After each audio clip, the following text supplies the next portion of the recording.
Now to that most bizarre attack tonight in Midtown Manhattan, and after it was over, the attacker stomping on the car in a kind of out-of-control victory dance. A smashed windshield, an injured man, and rattled nerves in Manhattan. Tonight, police are searching for the cyclist accused of attacking a driver in the middle of traffic. And let me tell you what happened here. You have to see to believe.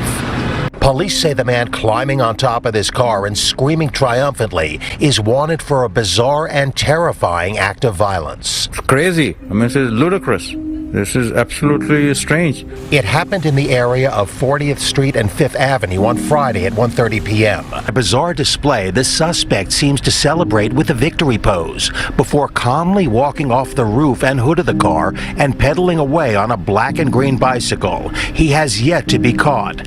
Police telling me this morning this was totally unprovoked. They don't know what actually set this man off. What have you been using today? You on the dust? They ask that question every day. In Stoke-on-Trent, they're dealing with the fallout of a synthetic drug that you may not have heard of. Monkey dust makes it sound like a joke, but up close, it's pretty ugly. The man on top of the building was on it. Moments later, he landed on a car and was then straight up grappling with the police. When we are trying to restrain him, it could be like almost like trying to restrain the Incredible Hulk. The strength is unbelievable.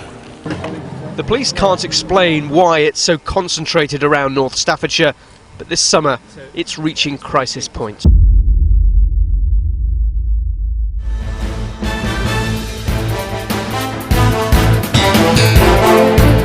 Americans aren't very happy. That's according to a new report by the United Nations on the state of global happiness. The United States ranks 19th on the list. The World Happiness Report was released this week. The U.S. has dropped to 19th on the list of happiest countries in the world, and the authors point to various forms of addiction as a reason why. I think that we are dealing with great levels of anxiety in the country, so it's really not surprising that we see increased substance misuse. Just from where we're sitting right now, if you go 4 blocks that way, 4 blocks that way, in any direction, you would see, I call it the land of the living dead, because it was like zombies. I say we're in a war, and we are. It's a war against an unseen enemy. You can't see it. Fentanyl is about the worst I've seen so far. I've seen more deaths in the last 2 years than I've seen in my entire life. And so we are seeing falling happiness over time, even though wealth is going up a lot. We're actually seeing more suicides, lower life expectancy, more drug addictions, more addictions to behaviors. If you have big substance abuse epidemics that nobody cares about really, if all of the wonders of technology are just to get people to look at their screens more so that Facebook can make more money on advertising. So that's what this is about. And so far our society, our government doesn't do anything about it. It's only about making money or winning power. I'm on the road that skirts around Porte de la Chapelle in the north of Paris, and as you can see, the slum that's emerged here is brimming with rubbish. A little further up the road, it's not long before we come across people who appear to be smoking crack in broad daylight. Others are showing signs of being high, often known as the poor man's drug.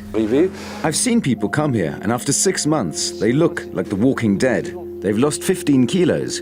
It's really hell for everyone. Al-Shisha Najim has lived here for 12 years. He says that while Porte de la Chapelle has had a history of drug problems, it's now spiraled out of control.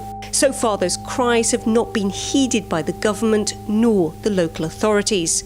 And for now, the people who live in Porte de la Chapelle and its surrounding areas remain in fear as the crack addiction continues to explode. We have a crisis in overdose deaths in Philadelphia now.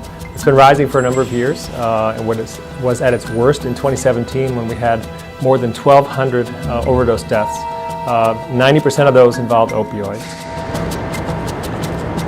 Fentanyl is a powerful synthetic opioid, similar to heroin, but it's up to 50 times stronger. Fast-acting, cheap, and highly addictive. It takes so little fentanyl to get people addicted that traffickers, many from China, have been sending it to the US in envelopes via postal services. Doctors have been using it to treat severe pain, and now drug dealers sell it pure or blended into other drugs like meth and cocaine to boost their potency.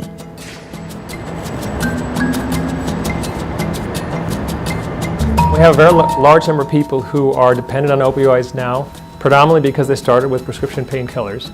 So people who were at one time taking OxyContin may have switched to injectable heroin, and now they're injecting a combination of heroin and fentanyl. That makes them more likely to stay addicted. A few salt-sized grains of fentanyl are enough to kill most people. When they do overdose, the lucky ones end up at places like Stroger Hospital in Chicago, but many don't make it at all. In terms of the sheer volume, it's really the biggest. We've had the rate of rise of fatalities in Cook County has just stepped up. In 2015, we had about 665 fatalities. The next year, we had 1,100. And for the past year, we're collecting the statistics on. It looks like it'll be at least at that level, maybe a little bit higher.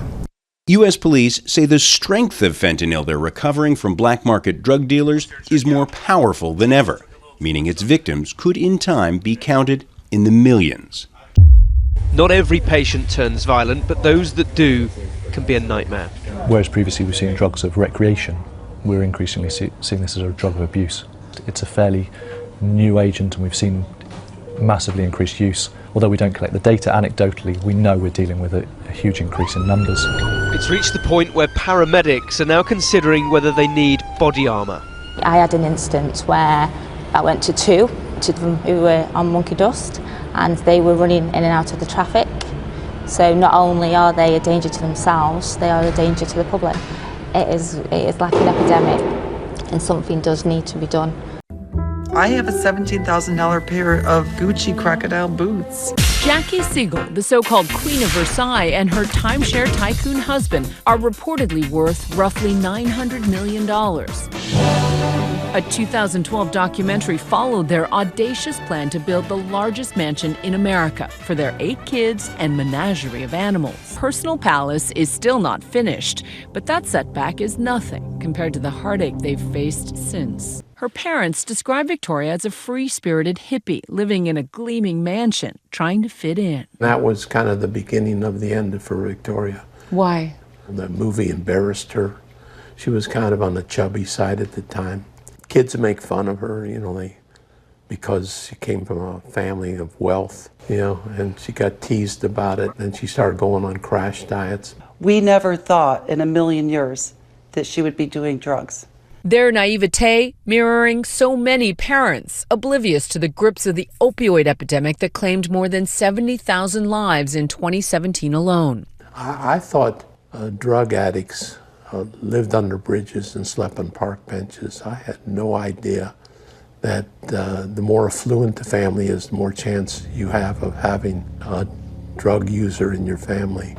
But if the focus is only on wealth, not on the social ties, on the balance in society, on the moderation of lifestyles, of the honesty of government, of care for each other, and of human values, societies and the people in them I'm talking about will suffer. Now, most governments, I don't think, have cared very much about this issue in general, because politics became a game of power in most places in the world, and daily life became a game of making more money or struggling to survive. So we're living in a time where social ties are not so easy to protect and to maintain in general. There are a lot of lessons in here you're going to hear, but the first lesson is pay attention. The quality of life matters. Life is not a game. Politics is not just about power, or shouldn't be. Kensington has always been a hard neighborhood. There's been drugs, violence through here for pretty much forever since the establishment of the neighborhood. But in the last 10 years or so, when the fentanyl hit the street and the heroin really started getting big again, the violence had escalated. Every Sunday, spaghetti and meatballs.